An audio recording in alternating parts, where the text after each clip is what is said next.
অভয়ার ন্যায় বিচারের দাবি সহ সমস্ত দুর্নীতি এবং অন্যায় প্রতিকারের দাবিতে এবং বিদ্বেষ বিভেদ ঘৃণার বিরুদ্ধে সোচ্চার হয়ে বৃহস্পতিবার সন্ধ্যায় কোচবিহার শহরের পঞ্চরঙ্গী মোড়ে সাংস্কৃতিক সমাবেশে সামিল হলো কোচবিহার নাগরিক অধিকার রক্ষা মঞ্চ। চাকরি হচ্ছে না বললেই চলে এ রাজ্যে, এবং এসএসসি যেটা প্রাক্তন সরকার, আমরা নাটক, কবিতা, বক্তব্যের মাধ্যমে আমাদের প্রতিবাদ আমরা ধ্বনিত করব, সাধারণ মানুষের কাছে পৌঁছে দেব আমাদের বার্তা যে না, এইভাবে মানুষের প্রতিবাদের কণ্ঠ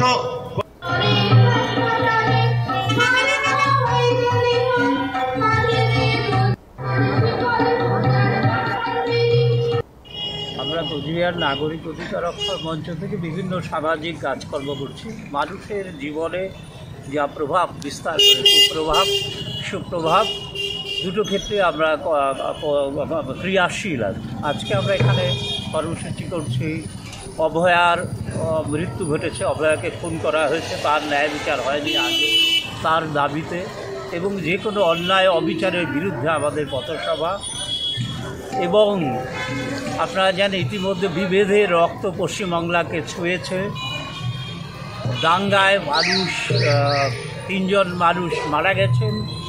এই মানুষে যে বিভেদ, তার বিরুদ্ধেও আমরা বার্তা সাধারণ মানুষের কাছে পৌঁছে দিই। আপনার নাম কি পদে? আমার নাম বিদ্যুৎ কুমার দে। আমি কোচবিহার নাগরিক অধিকার রক্ষা মঞ্চের কার্যকরী সম্পাদক।